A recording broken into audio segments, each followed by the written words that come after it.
Welcome to the Floyd Memorial Library Podcast, where we sit down with the people who give shape, texture, and voice to life on the North Fork of Long Island. Some are rooted here by generations, others arrived by chance or choice, but all carry with them a piece of the story. We talk about what's changing, what's worth holding on to, and the currents of history, both quiet and loud, that run through this place. I'm your host, Christopher Bianchi, and for episode 244, I'm joined by Margaret Rose de Cruz for a conversation about healing, community, and our relationship with the world around us. Born in Philadelphia to an Irish mother and a Filipino father, both of whom worked in healthcare, Margaret's journey has taken her from Philadelphia to Brooklyn and eventually to Greenport, where she settled in 2014. Since then, she has become involved in a wide range of community and environmental efforts, including the North Fork Environmental Council and the Repair Café at Floyd Memorial Library. We talk about her family and her upbringing, her journey into holistic healing, what brought her to Greenport, and what has inspired her commitment to community and environmental stewardship. We also look ahead to her hopes for the future of the North Fork. So I hope you enjoy episode 244 with Margaret Rose de Cruz. This episode was recorded March 23rd, 2026. Thank you so much for coming on the Floyd Memorial Library Podcast today. I'm really glad to have you on today. Well, thank you. I'm glad to be here. Thank you. And so in the beginning, I'd just like to start off, if you can give us a little bit of a background about your ancestry and your background. Okay. Well, I am the daughter of a man, Julio Medina Cruz, who came here from the Philippines when he was 15. And my mother came from Monterey. Her name was Elizabeth Joy. And my dad was, like I said, Filipino of Spanish and Arabian heritage. And he came because he wanted to be an engineer. And he thought he could go to Cornell University. So apparently he had gone through high school in the Philippines. And he must have been done early, but because he left when he was 15. Came by himself on a boat and arrived in San Francisco in 1929. And he worked on the ship as a bellhop, and he landed in San Francisco and stayed there for about 6 months, and then decided he really wanted to go to New York and pursue this idea to be an engineer. So he then got on another ship, and worked as a bellhop on that ship, and that's how he made it to New York. From there, he started pursuing courses in chemistry and biology, and then he finally decided he wanted to go into medicine. Now I just read his autobiography right before I came here, because when I was a teenager, he broke his leg, and I asked him to write an autobiography because we knew nothing about him really, or at least I didn't know much about him, because he had left. He didn't have a family here. Everyone had died in the Philippines, either during the war or before the war, so he didn't go back. So anyway, he eventually became a doctor. Took him a long time, many years, getting help from many people, working his way through he was a switchboard operator, he cleaned houses. He did so many things to make his way, and eventually he became an MD. And as he was an intern in Philadelphia, he met this beautiful woman, he said, who was my mother. Her name was Elizabeth, and she was a new registered nurse in Philadelphia. Now, her heritage was part Irish and part Portuguese. And her story was that she was born in Monterey to this young woman who was not married, and because she was a single woman, she had to live with her siblings and her parents in Monterey. And then one day, this man came who was in the Navy. His name was Joe DeVito.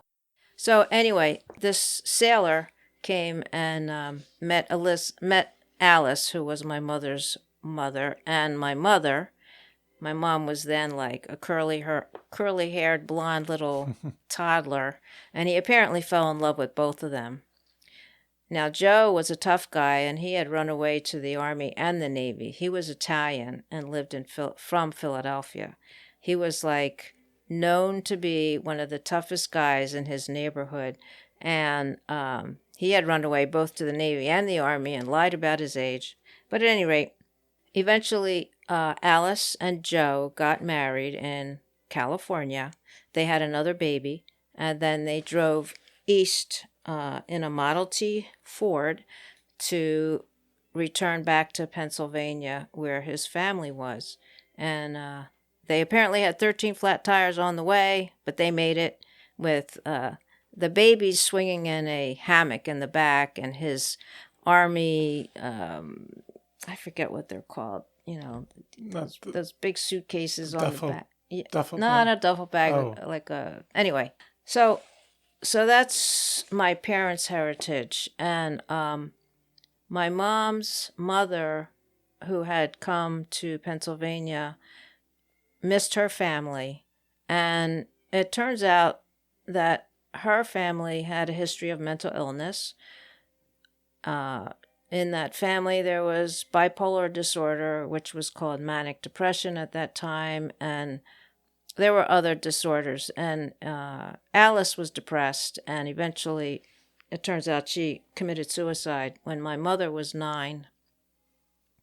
So she left 3 little girls with Joe, and this is during the Depression and the years after. But Joe managed somehow to not take them to the orphanage, which he was going to do. Instead, he scattered them around with different families, and eventually they all got back together again. But it was a struggle. And my mom ended up having to take care and be responsible for the 2 girls, her younger sisters. So between my father and my mother, they both had these childhoods that were difficult, and they were sort of alone doing things and being responsible and serious. And I think that sort of passed off on me. They did not have a happy marriage, unfortunately. I don't think either of them had models of happy marriages, and so I did not have a happy marriage model at all. But I was the 3rd child of 3. My sister was born, then a year later my brother, and then me. So my mom had a lot on her plate, and my dad was off doing residencies and internships, and he was in the Army, and she was at home where she didn't want to be because she wanted to be practicing as a nurse. So one of the big impacts from my family was that the mental illness that was something I grew up with myself, and the fact that my parents were not happy, and I was very aware of it, and I tried to help them. I was like the peacemaker, the sensitive child, trying to help both of them be happy. And then because I was the youngest and my mom was very busy and not happy as a stay-at-home mom, as a child, I didn't even learn to walk until I was 2 years old. So I even remember sitting like on the floor with my brother and sister sort of around me and the activity around me, and I'm just like, I'm all alone here, somebody play with me, do something with me. And in my life, because I suffered with depression and low self-esteem, I've been in therapy for many, many years. And I found out that even though they took care of us physically, there was not much emotional support. And it was sort of traumatic. I know people think trauma is only around physical abuse, but trauma can also be around neglect. And no one ever told me I was good. They didn't make affirmations. Oh, you're smart. In fact, I was told the opposite. And I think my message and saying this in public is that for other people who also suffer from beliefs about themselves that they learned in childhood that probably are not true, there are ways, and it's a challenge, but to overcome those belief systems so that you can sort of have a more effective life. It's taken me many, many years and a lot of therapy to try and get myself out of the depression and low self-esteem, and it's, it affects what you do. So I am very accomplished. I got my bachelor's in psychology. I got a doctor of chiropractic. I have a massage therapy license. I'm a licensed mental health counselor. But no matter what I did, I still didn't feel like I was good enough. And I think that's a very common thing for people. And I think many people feel like they don't fit in anywhere. And that's how I felt. So I'm still working on that, to tell you the truth, which is interesting after all these years. And I will not say how old I am. But I think that trauma does get transferred down through family generations. And the fact that my mom lost her mother, my father lost his mother when he was 3, and then his father died shortly after he came to the United States, which is why he never returned. I just think that it's important for people to realize there's a lot of unhappiness and psychological trouble. And if people could work on it, we might have a better world, because I think people act out when they're angry or they're unhappy. The other thing I just want to stress is that I think if people are not affirmed enough, then their ego continues to need feeding and stroking. And that if people are going about life or going into leadership positions, and they're doing things for their ego as opposed to doing things for the common good, then I think that's a big problem. And I have often wanted to have a requirement of people in leadership to either go through some kind of psychological testing and therapy and meditation so that they know who they are. Because being responsible in leadership, it's so important. So we need really healthy people. And the other thing I just want to say is the fact that women, my mom, who was limited to what she was allowed to do because my dad didn't want her working, because that's the way it was, I guess it's just a shame, and it also had an effect on me, and that's why I respected men, because they had power and they were respected. And it took me a while before I could really see the value of women and value myself and the feminine and all of that. So, that's another thing that went through my life and my childhood. I think that's important to hear. And now, for your childhood, did you grow up more on the East Coast? Totally grew up in Philadelphia. Okay. Yeah. How was that experience as a child? Growing up in Philadelphia? Mm-hmm. Well, the part of Philadelphia I grew up in was a working class neighborhood. So it was a lot of German, Italian, Irish working class people. Simple.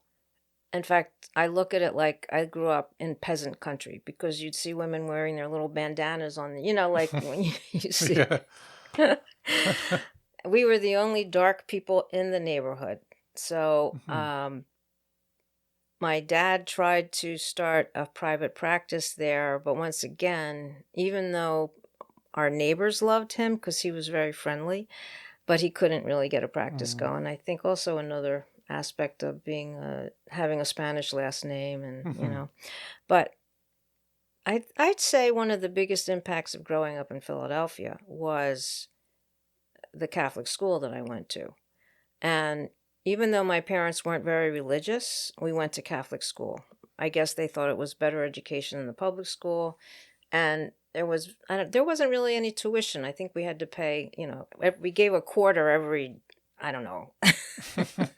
We brought something to school, but it wasn't much.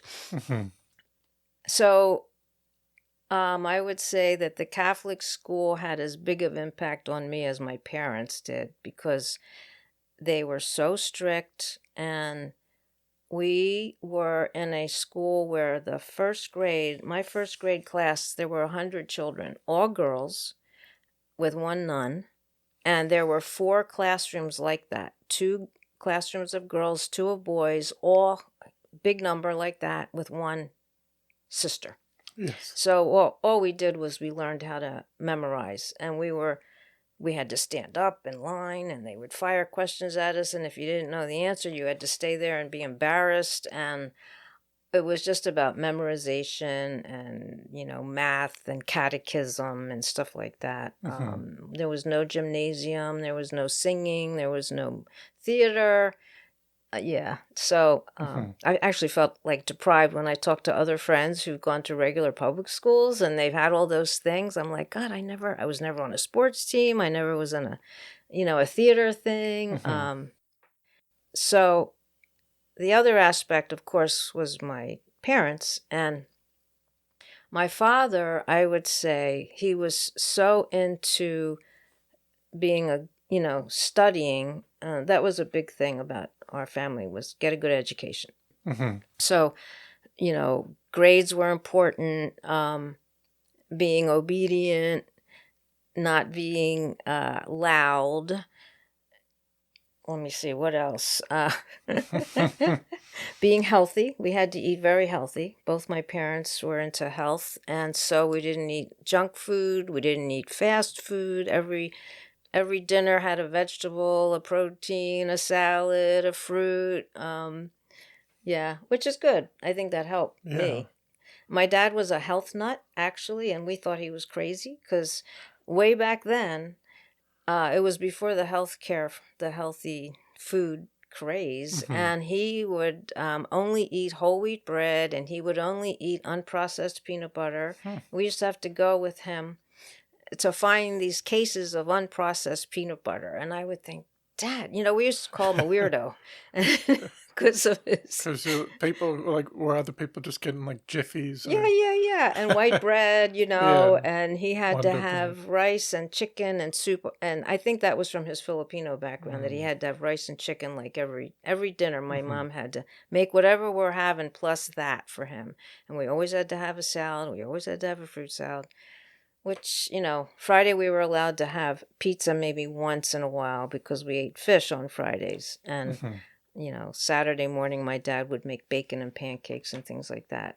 But mostly we were allowed to have potato chips and pretzels on Saturday night when we watched Gunsmoke and Paladin.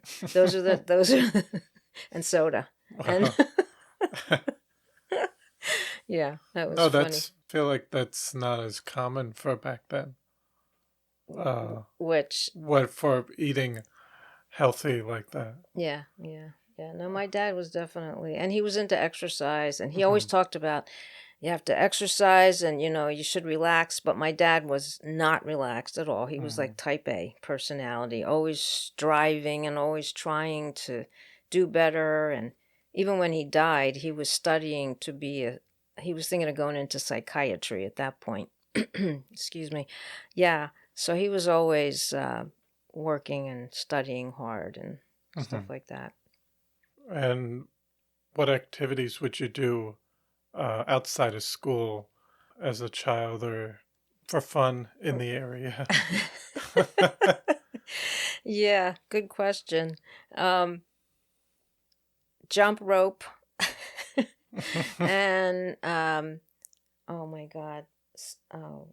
Jump rope, and I can't remember the name of that now. Anyway, we would be able to go out because we lived in row houses. Okay, so my neighborhood, there were 3 streets that sort of created a triangle, and in that triangle, which was pretty safe, we would play games like Simon Says and the baby in the air ball thing where you'd catch the ball, and hide Mm-hmm. and seek, and on Halloween, and not even on Halloween, but we would have like these scary houses things where people would try and make their basement scary, and all the kids would go in. Mm-hmm. In fact, at those times, there were a lot of kids in the neighborhood then. That was a time when people were having, lots of children, Mm-hmm. and 3 kids, 4 kids, whatever. And so people would come to the door and they would yell. My brother's name was Jay, my sister was Linda, and I was Peggy. So it'd be, "Yo, Jay." That's how you'd call each other. "Yo, Peggy, can you come out now?" That kind of thing. Yeah. And I was not into dolls. I did have a friend who lived on my block, and she wanted to always play teacher, and I was the student, which I didn't like. I was sort of timid. I was also very chubby as a child, and not having gym, I didn't know how to catch a ball. I didn't know how to ride a bike, didn't roller skate. So it was really just those little, hopscotch and jump rope. That was fun. And then later on, American Bandstand was shown in Philadelphia. I don't know if you know what American Bandstand was. Clark, not Clark Kent. Forget his name. Dick Clark had that was in a Hairspray. I don't know, but Dick Clark was in Philadelphia. Okay. And so my sister, who was 2 years and 8 months older than me, she always wanted to go to American Bandstand. I think she went once, but we used to put that on after school. And so as a young preteen and 10 years old, 11 years old, we'd be dancing in the living room with each other or with the banister because they were always, it was fun. So I got into dancing then. That was one of the things, because now I love to dance. That was one of the few exercises I think we ever did. Yeah, so that was it. And there was a park. There was a Pennypack Park because we were all in row houses. And we could go there for picnics with my aunt and her 2 kids. Sometimes we would go for a picnic. But if we would go by ourselves, like kids, it was scary. It was like girls didn't go in there by themselves. It was like we had we used to talk about this one guy who we thought was crazy, and I mean we were fearful of going into the woods, unfortunately. But one of the I remember one time there was a creek, Pennypack Creek would run through this park, and I know we went wading in there one time and came out with leeches on our legs, and it was like, oh my God. Anyway.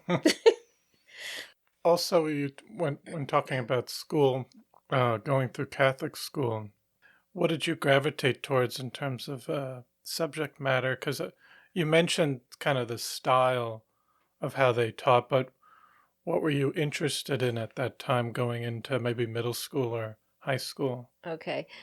We didn't have middle school. Catholic school goes to 8th grade, then it's high school. Okay. All right. So I was focused on being a good girl and studying and getting good grades and everything that I could. I think I loved, believe it or not, diagramming sentences, which they don't teach anymore, I don't think. I loved handwriting, script writing.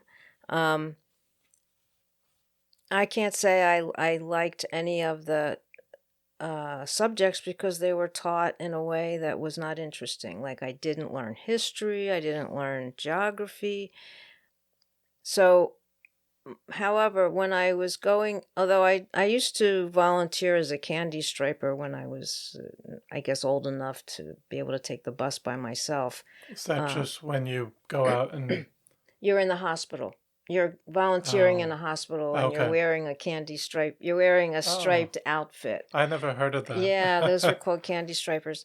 But anyway, when I went into high school, I went to an all-girls school, Catholic school, because my sister had gotten a scholarship there. And so then I just sort of followed, going there. And I was very much into philosophy.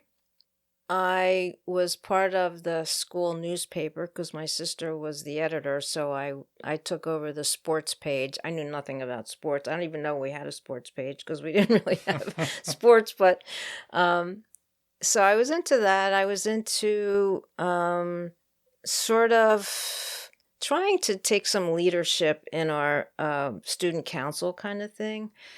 And I was into, I don't know, I was still into service, I guess. Even then, I was I was a Red Cross. The Junior Red Cross is a organization, and I was president of that. I was definitely into languages, though. I studied German, believe it or not, and I was really good at it. And we also had Latin for 4 years, which I was good at. But yeah, I think my focus was probably still on being getting good grades and spirituality, religion. I was definitely thinking a lot about, is there a God? What's going on? What's religion about? That kind of stuff. And yeah. Okay, so you asked me about where my interest was as grade school and then going into high school. And I realized, because I'm looking at my notes, that that I think the focus was more around moral education than anything, especially with the Catholic Church, the Catholic nuns, and yeah, that's what I was thinking. Yeah, it was about moral development, and then I remembered one of the biggest impacts at that point in my life. I think I must have been in high school when I read *The Grapes of Wrath* by John Steinbeck. John Steinbeck. That book affected me so much because I think I saw about the suffering that people go through, and it just really it was big. And besides that, I didn't know at the time when you asked me about school, and at the time I didn't realize I was dyslexic and I had ADHD, which I didn't know. All I knew is it took me forever to read anything, and I was really slow with learning. And unfortunately, at the time, that was not something recognized at all. You were just told you were stupid or shamed. So yeah, that was another big impact that I think, because of the childhood I had, where I didn't mention this, but it wasn't a warm family that I was in.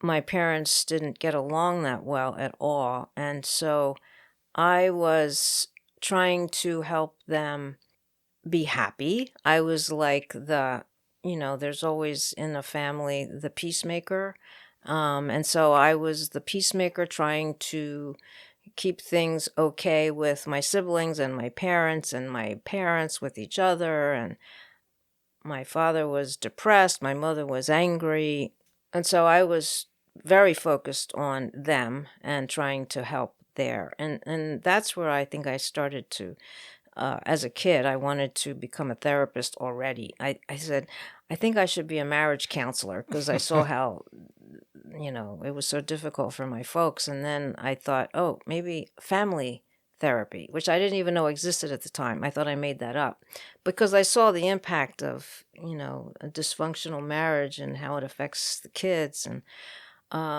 anyway, so then that's when I sort of got an interest in psychology and mental health and stuff like that. Was that in high school that you started to... Before that, I remember we were on vacation in Jersey, and my parents were arguing, and I was a kid. I probably was 11 or 12, and I said, why don't you guys get a divorce, because...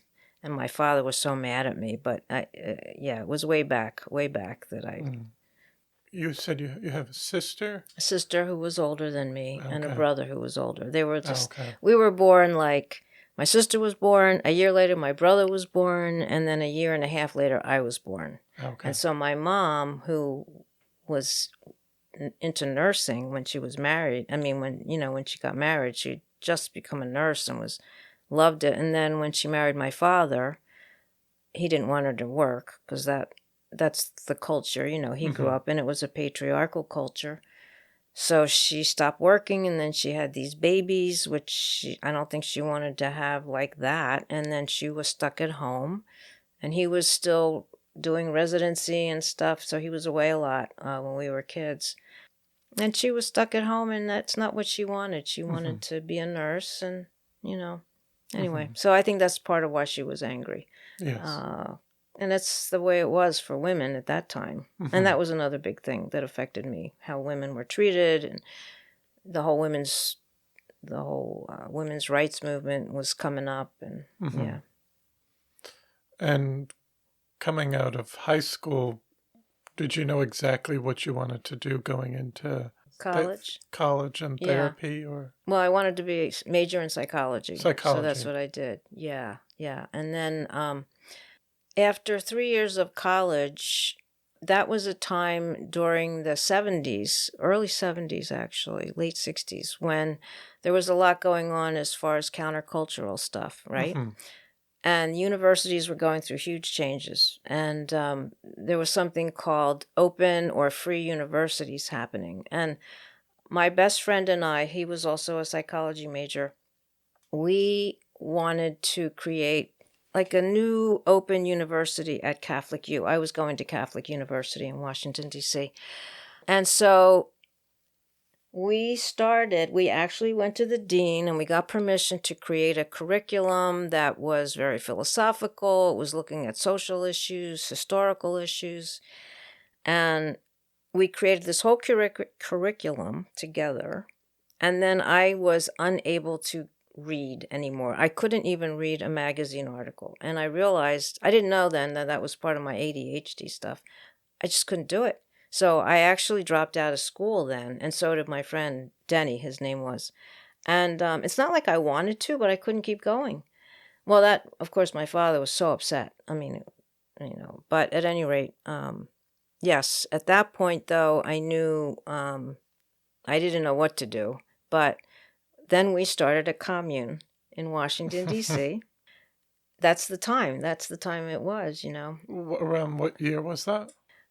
Well, I would have graduated in 1971, so it had to be 1970, 69, 70. And that's Okay. when all of the protest marches were going on in Washington, D.C. For Vietnam. Yep.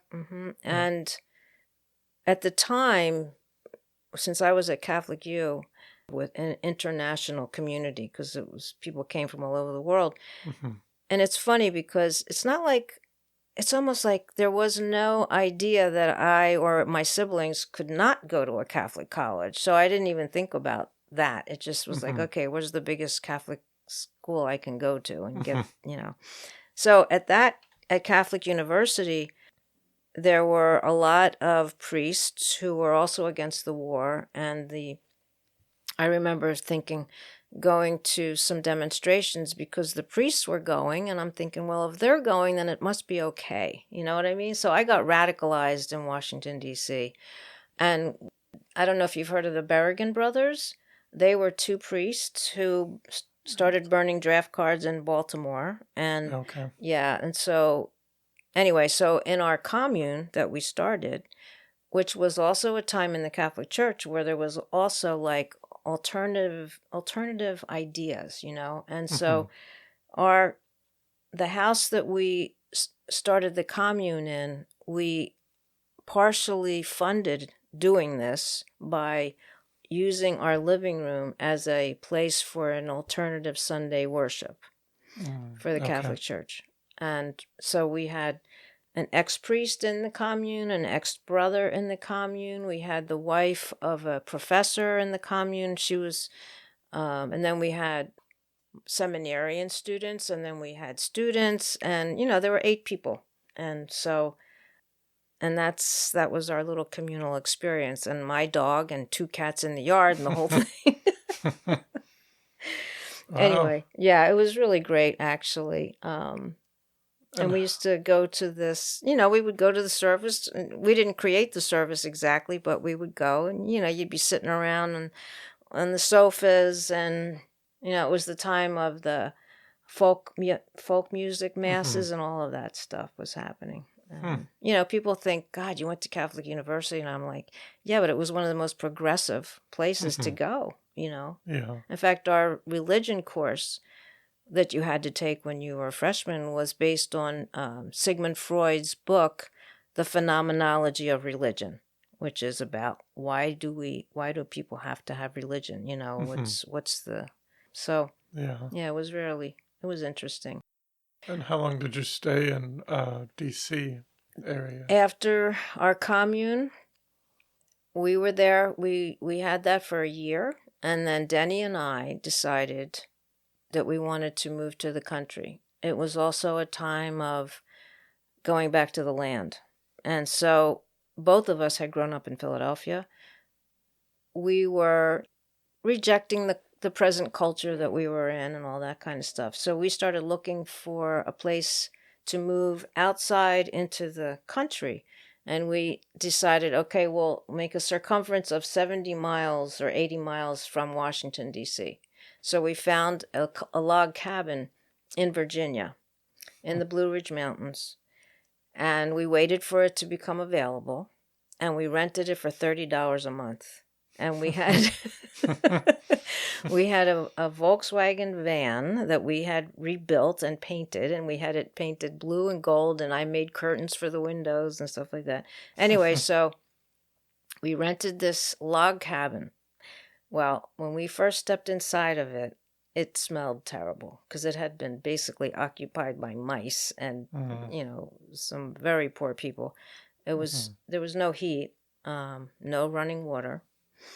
And so we walked in and we were like, oh my God, what do we do? We walked back outside and there was a big rock in the back in the yard and a running stream. And we sat on the rock and Denny pulled out a joint and we smoked a hit. And we walked back in and we're like, oh, we love this place. Anyway, so then we just started working on the log cabin and we chinked up all the, chinking means between all the logs, it's the cement. And so there were tons of holes, and so we chinked all that up. We repaired things. We got a wood stove that we got from an old house that was there. We pulled it out and brought in a wood stove. And right outside the log cabin was what was called a spring box where the water was. And it was like one of the 7 places in the United States where you could get clean water still. So that was where we got our water. And we heated with wood. We also got a wood stove, a cook stove, which we brought in. We cooked with wood. And the first time we tried to boil water, it took 3 hours. The first time we scrambled an egg, it took 3 hours because you had to learn how to cook with this little wood box on the stove inside. Wow. And then by the end, I loved cooking on a wood stove. In fact, I never wanted to cook on a regular stove again.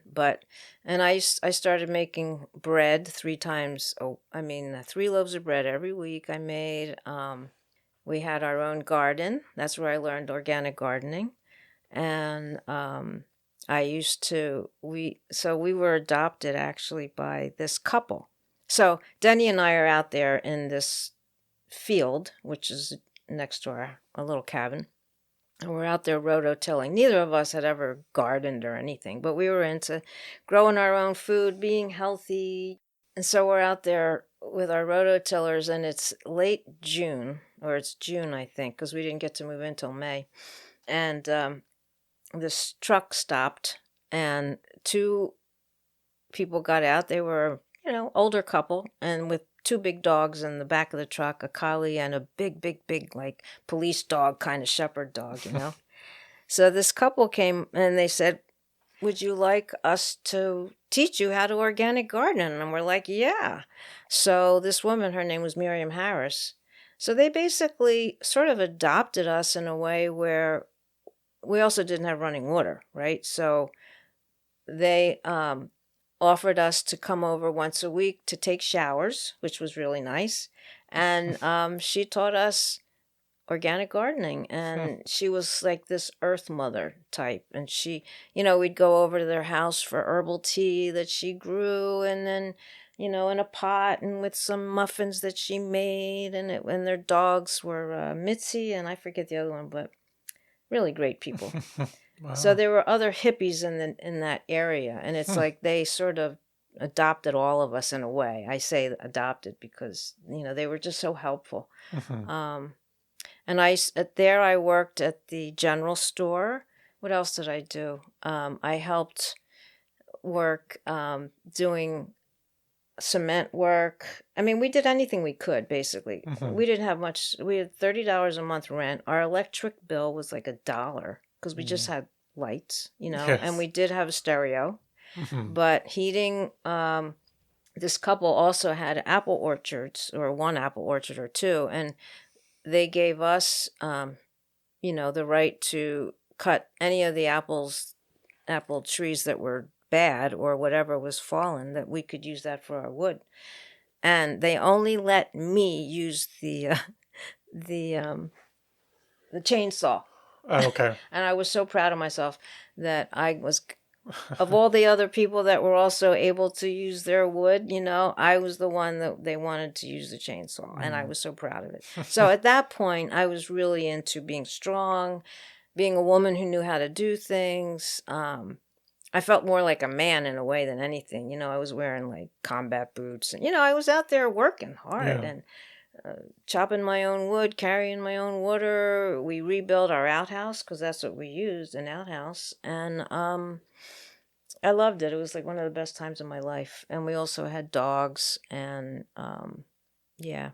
And eventually, Denny and I split up. Very sadly, I moved across the mountain and lived with another woman.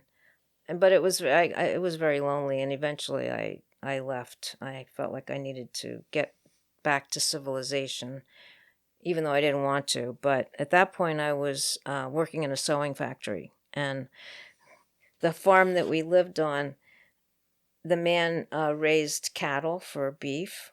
It was a huge farm, and so I had to walk from my little house down this road in the early in the morning when it was dark, and all the cows would come, and they'd sort of, they would come towards you. They didn't do anything, but it was like scary, are they going to do anything? But of course they never did. But anyway, so I was actually working in a sewing factory so I could get a truck of my own. I didn't even know how to drive. I learned how to drive by driving a tractor. That's how I learned how to drive.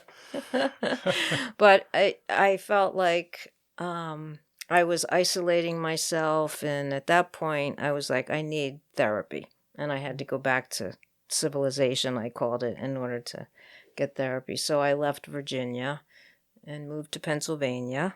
Anyway, I'll stop here for now. No, that's interesting though, because how long were you in Virginia? I was in Virginia for about 2 or 3 years. Okay.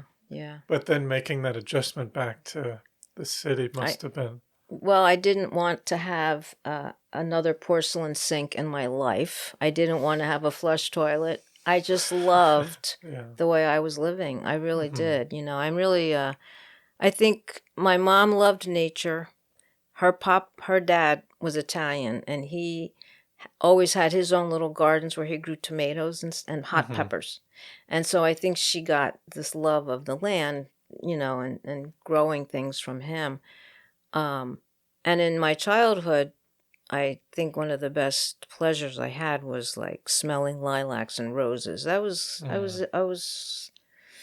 and dogs, so, I forget what your question was, or. No, I mean, I was curious, it might be jumping, but where you said you moved back to Pennsylvania, but would you eventually move to New York City later? Yeah. So I went to Pennsylvania. At that time, I had a boyfriend who had I met him in Virginia, because he knew people that were living on this farm. And we got involved, and he knew people in Pennsylvania who we could find work with. So that's how I ended up in Bucks County, Pennsylvania. And I can't remember if we moved there because I was going to babysit these people's child and he was going to help. I can't remember what the draw was, but we went to Bucks County, and there was therapy there, so I went to my first therapist. I found a psychiatrist there. He actually didn't even charge me money at that point. He offered his services for free, which is amazing. But so we started working together in a private mental health hospital And because the people he knew were therapists who worked there. Okay, so we ended up working there, and it was a very interesting job because the man who ran this clinic believed in what he called family therapy. So what he had different houses. Some of them were trailers and some of them were houses. And in those houses, there would be patients that he managed to not get, but instead of being in a mental institute, they went there because they were people who they were in an institute. Yeah. So they came there, and we were the family therapists. And what it was helping these people, and it was very small. It was either you had 2 patients in your house maybe, or 4, very small, and you were like the parents, and you were helping them go through whatever it was, the trauma of their childhood, so that they could reprocess it, relive it, get healed. And so we were family therapists. Okay. So then we would live with these people. And we were the ones that we didn't have our own unit, it was called, but we would take over when people went on vacation. So we would go for a week or 2 and be there and be the parents, the therapists, the family therapists. It was very interesting. And we'd sit in on the sessions, and we would do whatever it was that was prescribed to help these people. So, it was a mix of clients. Some of them were there for drug addiction. Most of them had a diagnosis of schizophrenia or psychosis. We've had catatonic people, and it was fascinating, to tell you the truth. Yeah. So that was something from early on, you wanted to. Right. So then, I guess I started back to college and was taking credits at the community college there. So you went back to college. What were you? I was then going back to go for psychology. Again. Yep. So I finally graduated. But then I was now in New York. So I was in Bucks County for 4 years. I loved it there. Another place that was absolutely beautiful, lots of nature and stuff like that. And I also, so I was with Hank for a while. That's the man I started out with. And we worked together at this Delaware Valley Mental Health Clinic. That's what it was called. Eventually, we also broke up. And then the people that were working at the mental health clinic, we became very close. We were like this therapeutic community. So we knew each other, and we knew each other's issues, because that's where we were. We were all involved in the whole realm of psychology and healing and things like that. So I ended up living with 3 of those people. So we rented a house, and we lived together for about, I guess, 3 years. It was also lovely. It was nice being with these people. But eventually, oh my God, geez, so funny. So I ended up, we ended up wanting to split up and travel. I wanted to go to Mexico and travel around. And actually at that point, I wanted to go to Naropa Institute, which is in Colorado. And it had a very integrated program that was like holistic healing. Okay. It was psychology and everything else. I wanted to go there. So that was at that point, my ambition. So I went traveling around with these people and we were in Mexico, ended up getting sick. And at that point, I didn't have anywhere to go. I was very sick. I didn't even know it, so I went back to my mother. At that point, my father had already died. He had died probably a year before that. So I went back to my mom because our community had split up. We were all going different ways. So I went back to Philadelphia, and my mother and that's where we bonded, because my mom as a child, when I was a child, she was very unhappy, angry. I was always just trying to not make her mad. And I was trying, it was, and she was cold, I felt like, so, however, when my father died, she became, I feel like she was reborn because now she didn't have this man she had to wait on and do what he wanted her to do. And so she became more free of her, Yes. She also went back to California at that point to see her family. But at any rate, so I went and stayed with her, and she basically nursed me back to health. And it was incredibly sweet because I had fevers of 104, and she was like Margaret. I was making people call me Margaret at that point. If your temperature goes to 105, I'm taking you to the hospital. Otherwise, I'm taking care of you. And so she gave me baths. I remember being in the bathtub, which is very vulnerable. You know what I mean? I'm like with my mother. At that time, I was 26, I guess, something like that. Anyway, and she's giving me sponge baths and stuff like that. And and I got better. And it was so healing for our relationship. And we became, actually, I feel, very good friends. And she loved my friends, and they loved her. They called her Betty. She was cool. She used to go, I was at that point going to the American Humanistic Psychology Association had like yearly conferences and stuff like that. And she would go with me to them. And she was into learning, and she was into traveling with her friends, the Catholic daughters. Anyway, it was great to see my mom sort of bloom. Yes. And, but anyway, so back to me, at that point, I guess I went back to school in New York and got my degree in psychology. I finally got my bachelor's finished. And then I was like, now what? Because I wanted to originally be a clinical psychologist or a therapist. I was like, I cannot sit through that kind of training. I just knew it. I mean, since I am ADHD, but I didn't know it at the time, I can't sit still and do that, And I'm like, what should I do? What should I do? And so I was chanting at the time. I was doing this Buddhist chanting stuff and trying to figure out what to do. And I had like, okay, I could either be a social worker, I could be a physical therapist, I could be a chiropractor, I could be a psychologist. And I'm like chanting, what should I do? What should I do? What should I do? And it was telling me be a chiropractor. And I never even had been to a chiropractor. But I knew that you can get a license and be a doctor of chiropractic and sort of then do what you want. That's what I thought. Oh, actually, no. What I really wanted to do was be a naturopath. So naturopathic medicine is a combination of every holistic healing thing you could do, but it wasn't recognized. It wasn't a licensed thing in the United States, except in 5 states, Colorado, Arizona, Connecticut, California.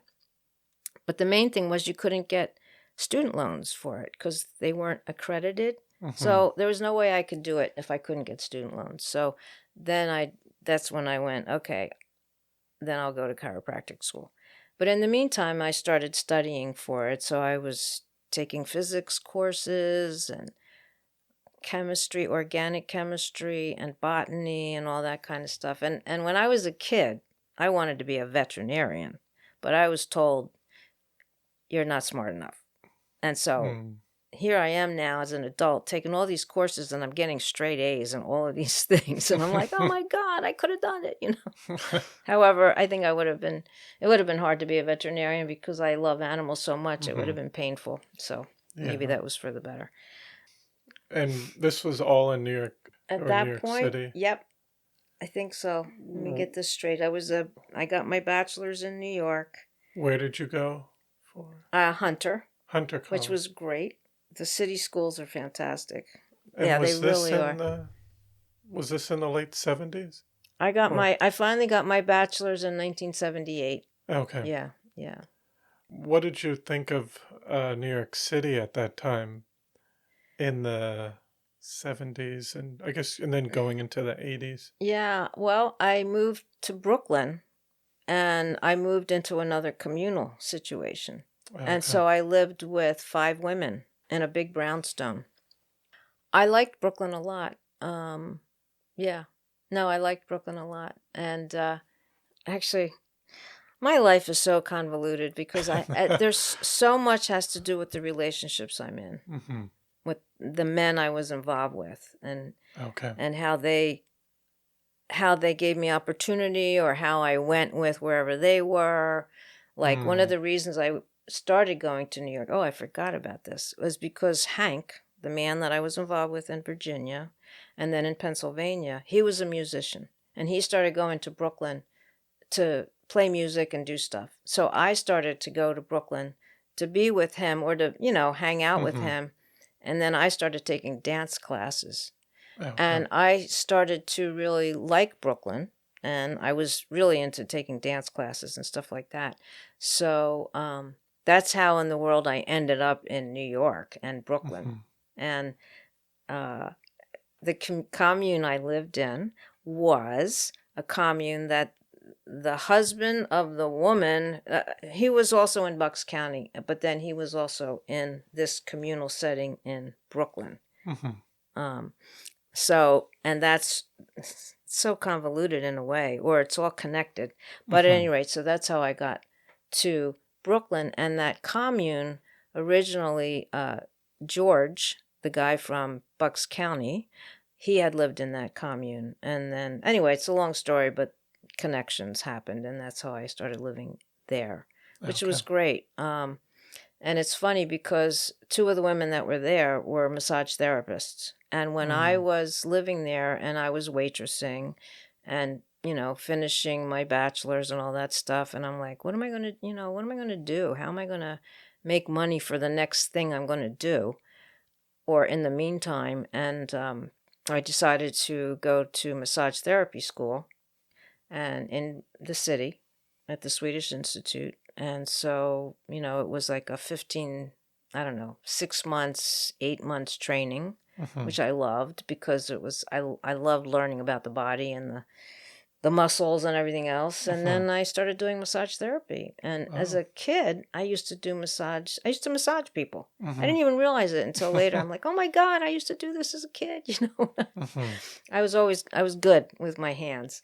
And it was another thing where I could be physically active and not stuck sitting down at a desk or something. Yeah, no way I could do that. Yeah. So then eventually, I did massage therapy and worked at a health spa. And that's eventually when I decided, okay, I was good at diagnosing people. I was good at figuring out what was wrong with people. And that's when I was like, okay, what's next? Naturopathic, blah, blah, blah. And then I ended up going to chiropractic school. So. But over time you continued.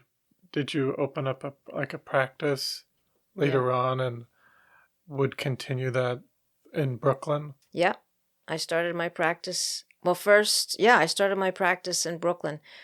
I originally wanted to start a practice in Long Island because I was spending a lot of time in Amagansett with my then boyfriend, Danny, who we would share a tiny, tiny little place in the dunes with another couple. And so I just fell in love with Long Island because as a kid, we used to go to the Jersey Shore, which is very different. The ocean in Long Island and the beaches are just astounding, So I fell in love with Long Island. And Danny, whom I was living with, and I thought would, be my husband or whatever, he ended up getting cancer. And so he died while I was in chiropractic school, and he died out in Amagansett because that's where he wanted to die. And it's so funny because I meant to bring this up, that was one of the most, one of your questions is what profound or what things happened to you and this was one of them, was helping him die, being present for his death, going through the whole process with him. was amazing to me. And after that, I wanted to work with dying people. I always felt like, plus, see, when I was a kid, my grandmother died, Nana, and I was not there when she died, but I was helping her go through the process of letting herself go. Mm-hmm. And also, as a kid, my next door neighbor had died, and I knew about that, and I watched him be taken out and all that kind of stuff. And so we lived next to a funeral home. But I don't know. I felt comfortable with death, basically. Mm-hmm. And so, I don't know where. That was one of the turning points in your life. But you mentioned coming out to Long Island. Right. But had you ever visited the North Fork at all at that point? No, not at all. It was all then. The South Fork. Except because I graduated right after Danny died.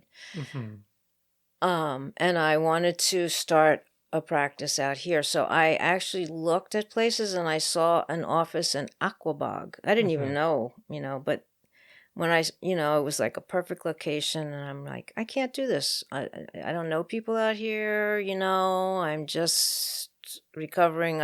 from Danny.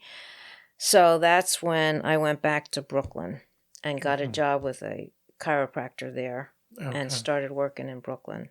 And, Brooklyn felt like home to me in some ways. So that's where I went. And then I started my practice. After I worked a year with this guy, then I started a practice out of my home that I was renting in Brooklyn in Park Slope. Is that where I first started? Yeah.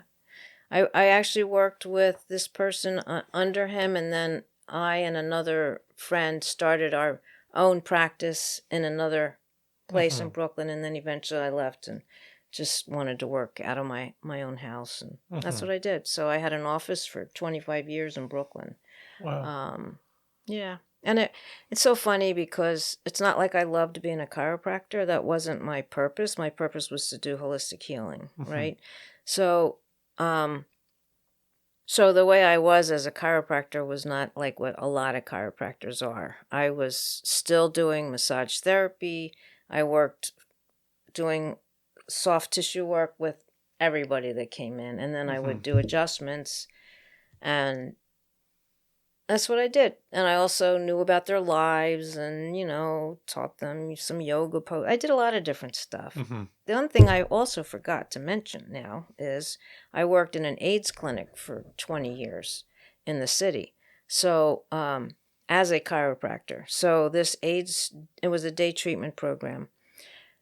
So that was a place for people to come during the day. And it was during the early parts of the AIDS epidemic. And this day treatment program, which was it was under Village Care Nursing Home, but they started an AIDS day treatment program in Chelsea.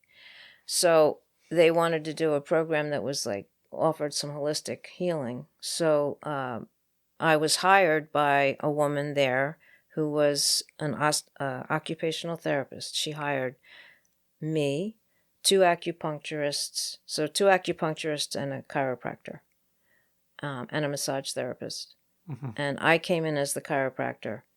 And so we worked together for almost 20 years there. Only 1 day a week, but it was a full day, and we were so involved with the clients. And we had our own, sort of set up where there were, we had our own little rooms, and so the clients really loved what we offered them, which was Western herbal healing. So I got involved with herbal Western herbs and hands-on stuff, and then there were the acupuncturists, and we were very involved with spiritual healings, ritual. It was just a whole other offering. They also had medical stuff and social work stuff and art. And I mean, it was just a wonderful place for people to come. So that was a big thing also for me. And that was another aspect of working with people who were dying, because at that point, so many of our clients died, and we went through all of the horrible diseases that they were going through. But that was something that you said you became comfortable with over time. Yeah. In fact, I not too long ago, I did a training to be an end-of-life doula, which is, you know how doulas help people birth, and this is to help people die and to help their families or their loved ones go through the process of dying and trying to help people have a good death. And yeah, I haven't really done a lot of that work since I did the training, but that's my intention actually, is to try and do some more of that, help people through transitions, not just death, but loss. And right now we're in a time of, to me, such loss of nature and stuff like that. Yeah, I think a lot of people are in, well, it's just a lot every day, every week, of people dealing with different things. Yeah. But we might be jumping a bit, but I know we did. But I guess we could get to, you decided to move out to Greenport Right. in 2014. Yeah. What first drew you to this area? Okay. I don't know how in the world I found this, but many, many years before I moved here, there was a business for sale in Greenport right next to Preston's. I think it was like a store where they sold sports equipment. Okay. And I swear to God, I don't know how in the world I found out about it, but I asked two of my friends in Brooklyn if they wanted to come out with me and maybe we could start a business together and take over this business. I don't know why, because I loved Long Island. So they came out and we looked at this business. Of course, we didn't do it.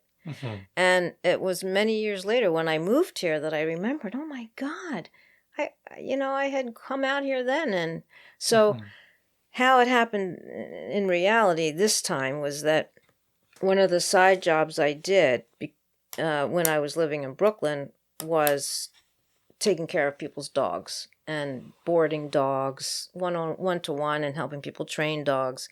I had raised dogs for the Guide Dog Foundation. Okay. Dogs have been a part of my life a lot. I love them. They've been like my healers. So at any rate, one of the dogs I was taking care of in Brooklyn was one of my clients' dogs who also had a house in East Marion. So I would take care of their dog, and it was either in Brooklyn or they said, you know what, Madra is the name of their dog, who was a dog that had a great ways of escaping everything. So they had built a fence around their place in East Marion that he could not escape from, because they buried it deep into the ground so he couldn't get out, and it was high. So they would say, and this was an Irish couple, and they'd say, Margaret, in the little brogue, if you'd like, you could go to our house in East Marion because he loves it and he can't escape there, So anytime they used to go to Ireland a lot. So I would come out and take care of Madra, and if I could, I'd stay in their place, and so then I would come to Greenport for coffee. So I discovered Aldo's.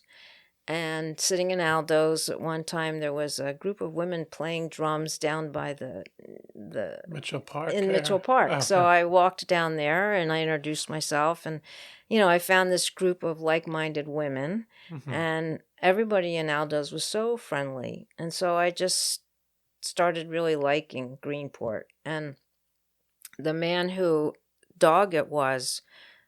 was also a client of mine in Brooklyn, was a real estate agent. And, oh my God, here we go again.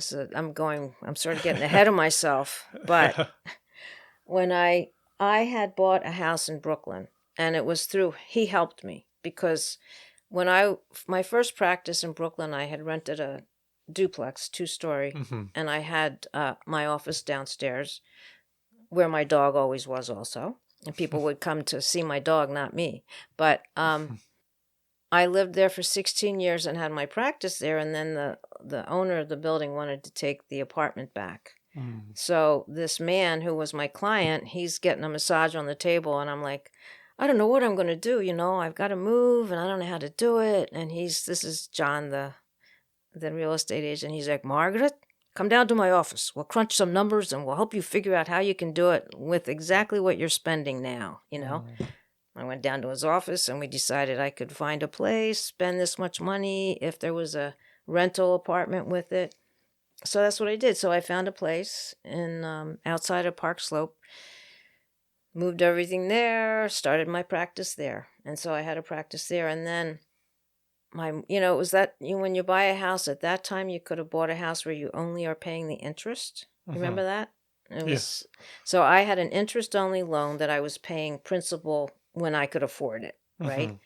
Well, it was like, okay, now you have to start paying the whole thing. And it was an old house and it needed work and I couldn't afford it. And Brooklyn was getting very expensive at the time. And it was also getting very built up and very young. And I was like, I've been in Brooklyn forever. I've been doing this. I've been walking dogs. I'm like, I'm ready for a change, But I basically went to John again and said, John, I'm thinking maybe I should rent this place out and just find something a little cheaper for myself. So come and look at this house and what should I do? Should I paint it? He came and he said, Margaret, you could sell this house and you could buy something out in Greenport, And I'm like, he goes, but if you do it, you got to do it now because it's Memorial Day weekend and now's the time to start selling. I'm like, okay. I cleaned up the house, made it look better. And right away, I had 3 offers. And I'm like, I don't know what to do. I wasn't ready for that. I'm like, John, I don't know. I can't, It's like it happened in a week. And then I said, okay. So that's how I got to Greenport. So I came out, rented a place, a room, and I wasn't sure. But when I made the decision, there were 2 places I was thinking of going. One was upstate to a eco village in Ithaca, New York. So an eco village is a co-housing community that, I don't know if you know what co-housing is, but I'd been looking into co-housing for a long time because I live by myself. I've been alone a lot. And so co-housing, you still have your own place and you have your own kitchen and everything, but you have a community. There's a community kitchen. People share a meal once a week, maybe. There's a community shop. There's a community office. It's an easier way, it seems, to live. But all the co-housing communities that I'd looked into were very expensive. Anyway, so when I was deciding to move, it was either upstate, where there are mountains and forests, which I love, or out here. So I went up and I spent 3 or 4 days up at that community. And I felt like I would feel as alone there as I did in Brooklyn. And so I decided not to move there and I came out here. So I was called by the beauty, the light, the water, so that's how I ended up out here. And then eventually I bought my own place, also with a tenant, because I couldn't do it otherwise. And John helped me find that too. That's how I ended up out here. Wow. And I gave up my practice when I left, which was a big deal. But at that time, I was going to have to renew my license, renew my malpractice insurance, and all of that. And it was expensive, and I didn't want to keep doing it. I didn't want to keep dealing with the insurance companies either. Yeah. And also, people expect you to heal them like that when they come to you. And, you can't do that. Yeah. So I figured, okay, I'll let that go. I'm still a massage therapist and I have a mental health counseling license, and I wanted to make more of an impact than I could in Brooklyn, which is a big city. And I was very much an activist then also. So I figured, let me come out here and be with nature and have swimming and be in a Spanish community where I thought I could improve my Spanish. And yeah, that's why I came out, and I could swim. And then you started to get involved in... Right away. What about the North Fork Environmental Council? Was that something that came a little bit later? That came later. Oh, okay. Yeah. So one of the first things I did was come to the library. Yes. And Poppy was working here then, and I came to her with this idea to do a gift circle, which is part of when I've talked about why I was running for trustee. I mentioned two organizations that I felt could help change things for the better on the earth, and one of them was this Transition Town movement. And part of the Transition Town movement is about helping communities be resilient in facing the crises that we're now facing, which are quite a few, Yes. climate and environment, energy, economy, the political thing. So at any rate, in the Transition Town movement, it's also about changing how our economy works. And there was an idea from a long time ago of a gift economy, which is that you're not buying things, you're basically sharing, but it's not an exchange. It's like, okay, so I'll do something for you, and eventually somebody's going to do something for me. And it's not about money. So the gift circle was about getting a group of people together and having people share their needs and also what they offer. And so when I came to Poppy with that idea, she was like, I love that idea. So I started it, and we started meeting down here in one little room. And I think that went on for about 6 months. And it was really, really nice. Maybe it went longer, but so that was my first thing here.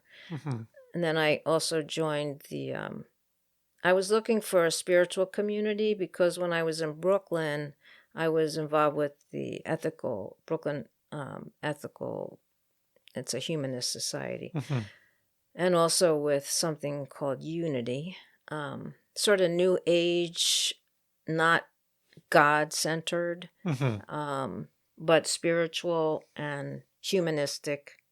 So at any rate, I found the Unitarian Universalist here because that's the only one that it's not sort of dogmatic, you know what I mean?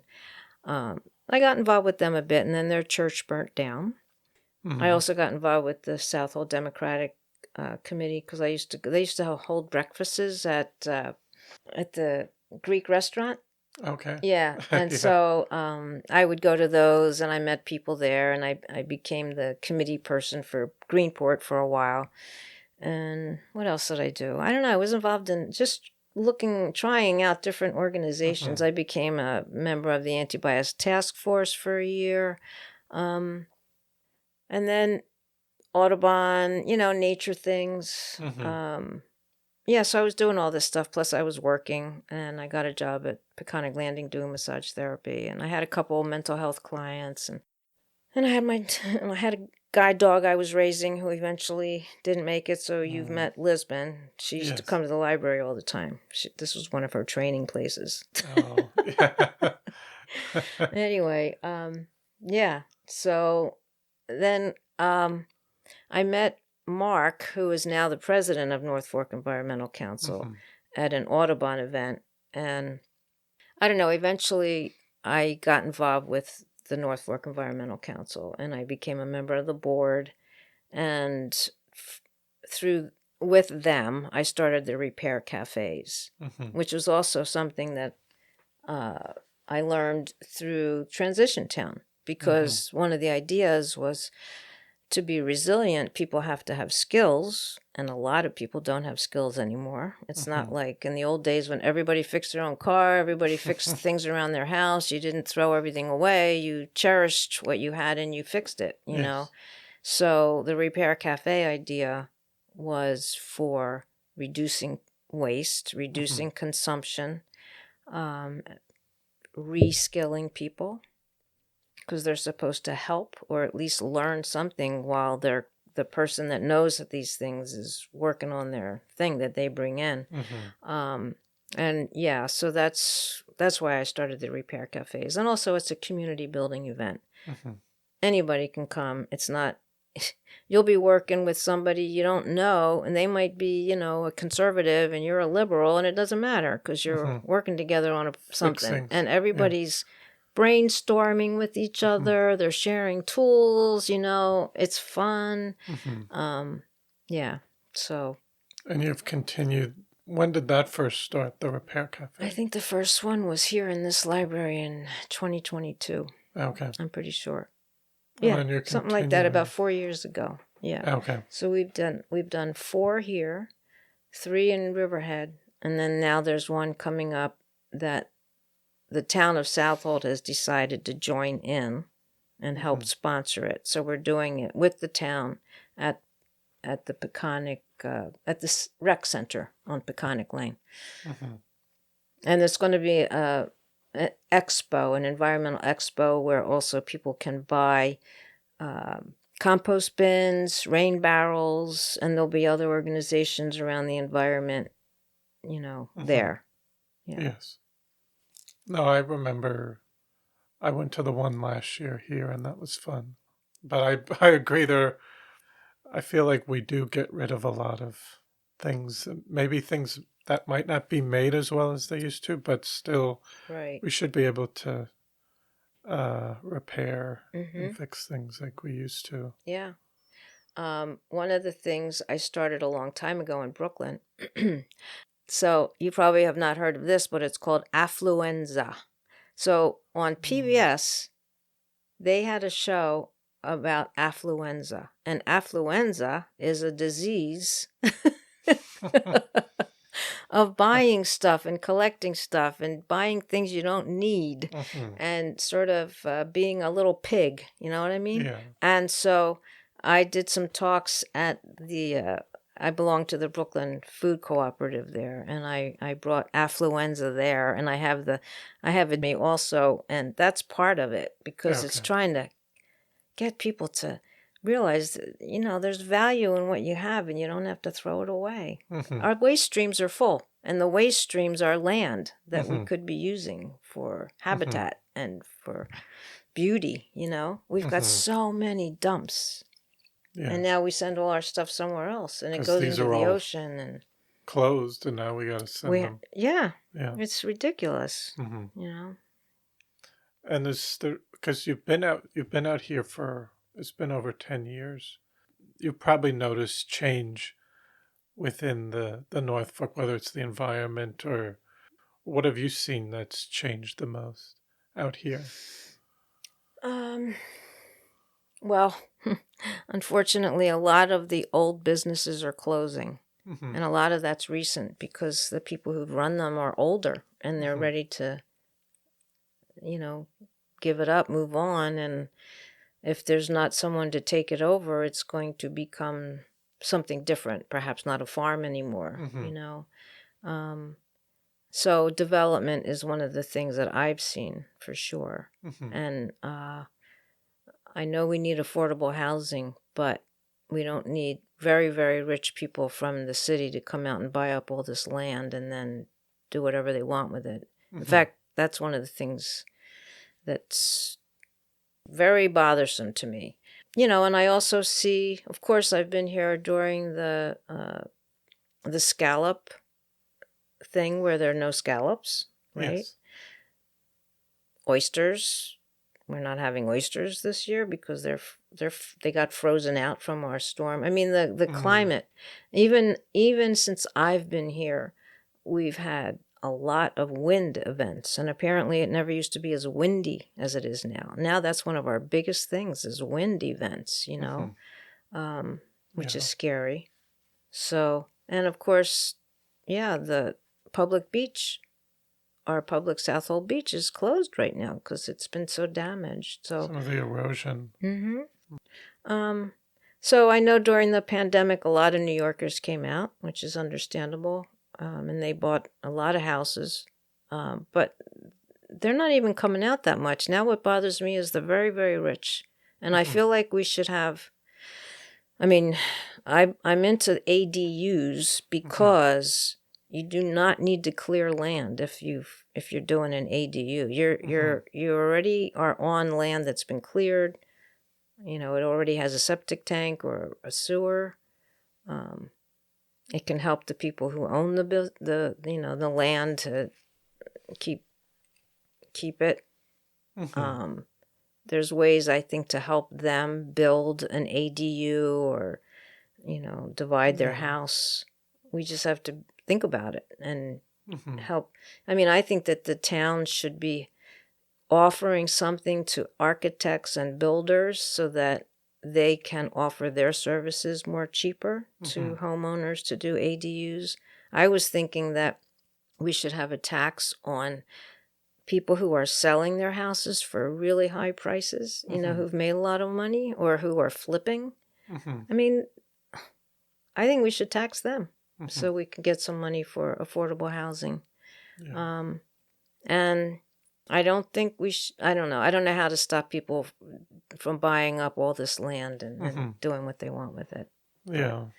And I've just, especially with how expensive everything is, it's still surprising seeing, because I've seen on the South Fork and on the North Fork, but I guess it's just wealthy people coming out here and you see them just building these mansions. Make mansions. Yeah, they're still they don't care. They're still doing fine, Exactly. money wise. So that's, you still see that, but we haven't seen really any development for affordable housing or ADU type things recently. Yeah. Out here. Right. Well, that takes people who have a moral compass, who want to see. That's the thing. Like, I was just thinking recently, I should write a letter to this, Suffolk Times, because recently it's been in the news that this person's buying 60 acres here, or I don't know what. And I'm like, could you please be a moral person with ethics and humanitarian, I don't know, where you are not making more money that you don't need. You already are, filthy rich.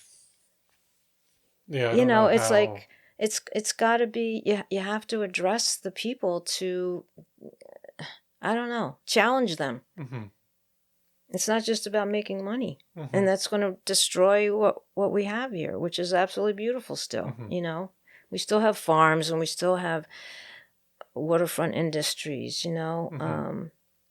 it's a wonderful place and we want to keep it. And that's yeah. No, and just, I think we touched on it a bit, but just looking ahead, what's your vision for Greenport in the next 10 to 20 years? How do you hope to continue contributing to the future here? Well, I guess similar to what I've been doing, which is, unfortunately, it's very hard, because what I would like to do is help people change their mindsets about things. And that's through education. I mean, I am so into valuing trees and nature and the soil. And so helping people realize they can't, we're trying to get a tree code here in Southold so that people don't just cut down trees whenever they want. They're so important to our environment and to holding water and holding the soil in place. And the people they probably can just pay whatever the fee is for cutting down a tree, which is really expensive. Yeah, but it's probably still nothing. Yeah, right. And they don't see the value of a tree. Yes. To them it's a pest. It's too much shade. It leaves things on the ground. And so to me, it's like educating people. But see, people are not into nature, even though people are coming out here because it's beautiful. I don't know if they realize the importance of the soil and what's going on under the trees and all of that web, you know what I mean? And then the whole thing with lawns. That's the other thing I'm really wanting to help get people to reduce their lawn by planting native things that feed the local insects and birds, and that's big. So that's changing mindsets, though. That's very hard. That's through education and maybe through getting their kids at school to say, hey, Mom, we don't need to cut the lawn so much, or and then the gas blowing leaf, oh my God, they're out there now. And that's, but anyway, noise pollution. Yeah. I think the other thing is helping people face the reality of where we are face the grief of what we're losing. And, instead of being in despair, see, this is the thing where to me, this is the psychological aspect of helping people keep going despite what we're going through and what we're losing and all the fighting that's going on there. People are like, instead of going into despair, let's face what we're feeling, work through the feelings so that we can come out and still have some faith that we can make a difference and take some action and protect what we have and stop so much destruction and yeah. So I guess, and then I feel like we will be facing more emergencies, environmental emergencies. I don't know what other emergencies, but a strong community where people really know their neighbors is what helps people get through that stuff and make a better place to live. And that's another transition town idea. And so I would like to help create more community. And that's what I wanted to do as a trustee. It's not easy. Even just, I think, having like everybody's street, they have a yard party or they have a street fair and they really get to know each other. There are ways of doing that. So then I know, okay, you have a generator. I don't have one. So if we lose everything, whoever has a generator, we can plug our phones in, we can put our stuff in your freezer, whatever, who knows how to cook, who has a grill. I mean, that kind of thing, who has some know-how with first aid, so that we know and we can feel like, okay. And plus people, I mean, I live alone. It's not easy because they think, who do I go to, So you got to know your neighbors. So No, and I think I feel like it is a little bit easier out here because of the community. And yeah, I think I have seen where people come together in certain situations, which would be harder to see that on that level in maybe Brooklyn or New York City.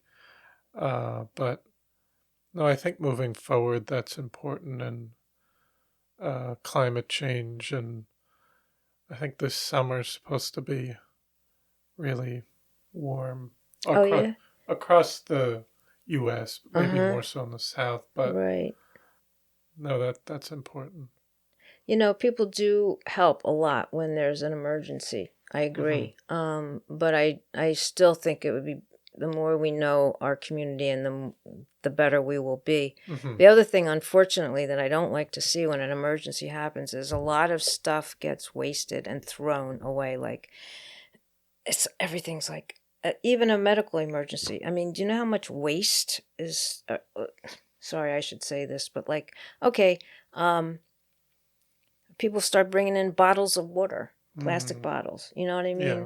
People are throwing away their plastic. I mean, it becomes emergencies. So that's another thing of creating a response that's not just mindless. Okay, it doesn't matter what we do with anything else. Just get all the different materials and bring it in. But there's a different way, I think, going about it. That we could go about it. Yeah. Especially if we're prepared and we think about that stuff. You know what I mean? So. Yes. But also preparing people mentally and emotionally. That's something I feel like is really important. People do not know how to communicate, and people are, unfortunately, look at what here we go. Hold on, let me stop, because I'm going to say. I mean, we've evolved into beings that are destroying things, right? So that's where I think therapy and counseling and helping people face their emotions and their trauma from their childhood. Everybody has trauma, and instead of acting it out or being angry and feeling, you know what I mean? There's a lot to work through so that people just don't do damage to each other, and you know. So I think, and we are kind of. I think there's a communication has changed, and it's not what it used to be. But we're also within this digital world and technology. I think people can be isolated more and not think about the overall community or country and be fine with whatever's happening, and they're just within their own little bubble Yeah. in Yeah. a way too. Right. So Yeah. that's changed, I think, with how Mhm. we communicate. Mm-hmm. Yeah, and people are really into their phones. Like Mhm. when you're on a subway or you're and anywhere you look, it's like people are like You this. see the top of their head. Yeah, you know, Yeah. they're not making eye contact, and Mhm. yeah. Yeah. I don't know. I don't know. There's though somebody said to me recently that the Gen Z, that's the newest Mhm. generation, Yeah. that they were somewhere where they were so into like environmental things and very, I guess, aware of what's going on. So Mhm. not just lost in their devices, and I'm sure Mhm. that's helped them a lot. The internet, if you learn a lot Mhm. of what's going on in the world, but. Yeah. Was there any last minute things you'd like to say? Just that. I just think, I mean, I'm looking at my thing about dancing and movement and church, which I think has been so harmful to.